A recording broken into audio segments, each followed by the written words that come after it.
Hello everyone and welcome to today's video. Today I'm doing my final 2024 Senate map election prediction for the 2024 election. So right now on the Senate map, Democrats start out with 40 seats that I see as safe Democrat. Republicans start out with 45 seats that I see safe Democrat. Before I get into the really contested Senate seats, there are a few I just wanted to briefly mention that I think do have potential at either being competitive or were competitive at one time that I just briefly want to talk about. The first one I'm going to start with the state of Missouri. I just did my deep dive for the state of Missouri. And this is Josh Hawley versus Democrat Lucas Kunce. And right now, Hawley's averaging around a 10 to 11 point victory in the state. That would put it in the likely Republican column. So I'm going to put Missouri as likely Republican. I don't think Hawley will break 15% margin of victory, but I don't think it's going to be a really contentious seat. Next, I'm going to go to the state of New Mexico, where it's a similar situation, but on the Democratic side. This is Democratic incumbent Martin Heinrich going up against his Republican challenger. He's up in the polls by 9.4%. I think this one's going to be very similar. It will be a likely Democratic win come election night. So that brings Democrats to 41, Republicans to 46. And now we're going to go to the state of Virginia, where Virginia, at the presidential level, is looking like somewhere between a lean to likely Democratic state. At the Senate level, Tim Kaine is up 12 points over his Republican challenger, Hung Kiao, and it's borderline between safe and likely. I think it ends up being likely Democratic, but I wanted to give a brief mention of Virginia before moving on. Democrats 42, Republicans 46. Now I'm going to do the state of Maryland, a race that looked like it was going to be competitive early on in the election cycle, but the Democratic candidate, Angela Also Brooks, has really started to pull away ahead from Republican challenger and former governor Larry Hogan. Also, Brooks is leading in the RCP average by 11.3%. Of course, I'm taking more into account than just the polling data. And one thing is also how heavy of a Democratic state Maryland is, especially at the presidential level. I just think this race is going to be I don't think it's going to break 15%, but I think it is going to be a likely Democratic win in Maryland. That brings the Democrats up to 43. Republicans are at 46. Next, I'm going to go to the state. Oh, I forgot to fill North Dakota. Next, I'm going to go to the state of Nebraska. Nebraska is a very, very interesting one because this is one where the Senate, there's a special election that's going to be safe Republican. But the state at large, Republican incumbent Senator Deb Fischer is facing off against a challenger for an independent candidate. And right now, this race, there's only been 2 polls factoring into this average in the last few days, but the New York Times poll only has the Republican incumbent up by 2 points. An Economist YouGov poll has the Republican up by 7 points. So this one has the potential to actually be very, very close. The only thing is on this ballot at the same time will be Donald Trump, who will be winning the state by definitely more than 15 to 20 points. So I think at the end of the day, that does help the Republican incumbent narrowly squeak by. But this race could become very, very close on election night.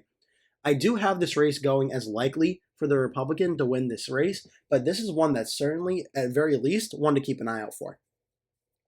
That puts the Republicans at 48, Democrats are at 43. Now we're getting into this Senate races that we've known for a little while now have been competitive. And I think starting with the state of Florida, Florida is a very interesting one because Rick Scott is running significantly behind what Donald Trump is in the polls. Right now, Rick Scott has a lead of 4.8% to Democratic candidate Debbie Mercosal-Powell's 44.2%. She is running better than Kamala Harris in Florida. Scott's running worse than Trump in Florida. However, a 4.8% lead, I think for the polling wise, I think that's enough to say that Scott will win this race. And I even think that on election night, Donald Trump is going to win the state of Florida by, in my estimations, more than 6% of the vote. And if he does that, I think that'll also bring Rick Scott with him over the finish line, enough where I would put Florida in the likely Republican column. There's a little bit of a time where it looked like this could be a decently competitive race and maybe even under 3 to 4%, but I think Rick Scott's going to win by over 5% margin of victory come election night. Now we're really getting into the competitive races, starting with the state of Texas. I just did a deep dive video on this one if you want more in-depth look at these races as well. Texas is getting really, really interesting. It's a 4-point race right now for Ted Cruz over Democratic candidate Colin Allred. This is very, very close. I saw on Twitter a few days ago, former President Barack Obama did endorse Colin Allred, and Ted Cruz is a 4.1% lead. This one's very, very tight. I'm going back and forth on if this will be over 5% of the vote or not. I'm very skeptical. I think this might be one Cruz wins by just under 5%. So I'm going to give the state of Texas as a lean race for Ted Cruz. What's funny is Ted Cruz is actually outperforming how he did in 2018 against Beto O'Rourke, but this is certainly a very close race and one to keep an eye out for. That puts Republicans at 50, Democrats at 43. Now we go to the state of Arizona. Arizona is a very fascinating race where we have a retiring incumbent senator with Democratic candidate Ruben Gallego leading Republican Kari Lake by 4 points in the RCP average. The only interesting thing here is Gallego's had a large lead for a long time now, and in the last few days, it has shown it is getting smaller, where it's now a 4-point lead for Gallego, where a few weeks ago, it was up to almost an 8% lead. An Atlas Intel poll does have the race tied. Rasmussen has Gallego up 4. Data Orbital is tied. This is a very interesting one where it's getting closer, but I still think Gallego right now is favored to win this race. I have Gallego only winning in a lean Democratic margin, though, under 5% of the vote. I think enough undecided votes do end up going to Kari Lake that Donald Trump is going to get on election night as well to bring the margin under 5%, but I think Gallego is going to hold on and win this Senate race. Now we're going to go to the state of Nevada. Nevada, this is a very interesting Senate race where Jackie Rosen, the incumbent, is facing off against Republican Sam Brown. This is kind of a similar story to Arizona, where the Democrat has had a very consistent lead for a long time now, and it's gotten a little bit closer in the last few weeks, but it has been about a 3 to 4 point lead for Jackie Rosen over Sam Brown. It's possible there's enough undecided votes to go Brown's way for election night with the early vote turnout we've seen so far in Nevada. There is enough for Sam Brown to win this race, but everything in the polling data so far does suggest Jackie Rosen is on track to win this race. And I'm right now going to give the state of Nevada to Jackie Rosen in the lean Democratic column. I think, again, if this one goes red, it would be a surprise to me. I wouldn't be like, I didn't think this could happen at all. I think there is a part of me that thinks this race could go red, but I think certainly Jackie Rosen right now has the advantage and is more likely to win this race than not. Now we go to the state of Montana, where this is the toughest fight for any Democratic incumbent right now. Democratic incumbent Jon Tester is going up against Republican challenger Tim Sheehy. Sheehy currently has a lead in the polls of 6.5%. Tester is running on the ballot at the same time as Donald Trump, where Trump is going to win the state by a minimum of 15 to 20%. This is a very, very tough election for Tester. It's looking like his political luck has run out, and Tim Sheehy will win this race. I have Tim Sheehy winning the state of Montana in its Senate race by over 5% in the likely Republican column. That puts Republicans at 51, Democrats at 45. Now we're going to go to the state of Wisconsin, what is slowly becoming one of the more interesting races in the entire election cycle, where, look at this, Tammy Baldwin, the Democratic incumbent, now has 48.2%. Eric Hovde, the Republican candidate, has 47.4%. This one is so incredibly close. A few new polls, Marquette has Baldwin up 2, CNN has Baldwin up 2, Atlas has Baldwin +1, Insider is Hovde up 1, USA Today is Baldwin +2. This race is so incredibly close, and it's really going to be a very, very interesting one to watch for. You know, this is coming down to the wire, and I think right now, my prediction for a long time has been Tammy Baldwin narrowly wins this race. And my final prediction, I'm going to stick with that and have it be under 1% margin of victory, but this one is so close. If Eric Hovde won it, I would not be surprised one bit. It is very, very close, but I do think Baldwin narrowly holds on. But man, is this one a very, very close one and an interesting one to watch. Next door to Wisconsin, we have the state of Michigan. The state of Michigan in its Senate race. This one, last time I checked, was not as close as the Wisconsin one. Democratic candidate Elisa Slotkin has 48.3%. Republican Mike Rogers is 45.3%. A lot of the recent polls, all of them except for one, has had Slotkin winning by 3 to 4 percentage points. And at the state of the race right now, it looks like Slotkin's numbers are actually starting to go up. Rogers are also going up, but it looks like Slotkin's starting to consolidate more of the undecided support. I think Michigan ends up going Democratic in the lean Democratic column. This one is very, very close though, but I'm certainly, Wisconsin is the one right now. I'm like, ooh, this is getting really interesting.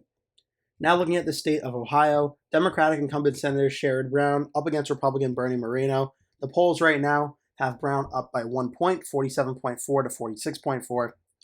You know, Brown has a very proven track record of running in tough national environments like he did in 2012 and winning there. He ran in 2018 against a weaker Republican incumbent, Republican candidate, but won there.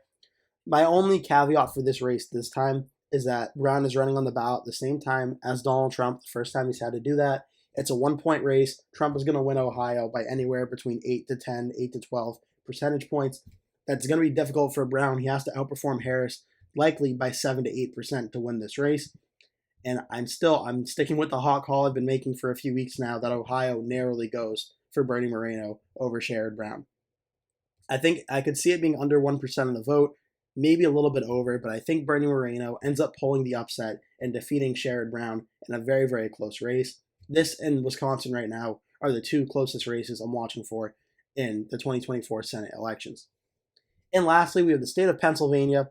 Pennsylvania is a very, very interesting one, a very, very close one, where Bob Casey versus Dave McCormick, the Democratic incumbent senator versus Republican challenger Dave McCormick. And this one it was getting very, very close for a while now, where it got down to even 1.4% margin of difference. And now it's down to 2.6%. Casey is now leading over McCormick. It's looking like right before the election, Casey is just starting to grow a little bit of an advantage in the polls right when he needs it most. McCormick's numbers have gone down slightly. Casey's have gone up. I think this race is certainly going to be very close on election day, but I'm going to have Casey win this race by a lean Democratic margin. So my final 2024 Senate map prediction is Republicans win the Senate majority with 52 Senate seats. Democrats get 48. This is very, very close, very, very close election. Ohio, I have under 1 point. Wisconsin, I have under 1 point. Michigan, Pennsylvania, Arizona, and Nevada, I have under 5 points. This is certainly a very, very close Senate election where, depending on how election night goes, there could be a big swing one way or another where this ends up being potentially a blowout for either party, depending on how it goes. But I think right now Republicans get 52, Democrats get 48, with very close calls in Ohio and Wisconsin. That will do it for my 2024 final Senate prediction. Thank you so much for watching. I hope you enjoyed this video. That will do it for today's video. Thank you so much for watching. If you enjoyed the video, please remember to give it a like. And if you really liked it, please remember to click the subscribe button. And make sure you turn post notifications on so you always get notified when I post a new video. That way you never miss one. Also, please remember to share this video with your friends and family if you really, really, really like the video. And remember to stay tuned because I'll be posting at least one video every single day leading up until Election Day. So I'd really appreciate it if you keep coming back and watching those videos. Thank you so much for watching, and I hope to see you in a future video.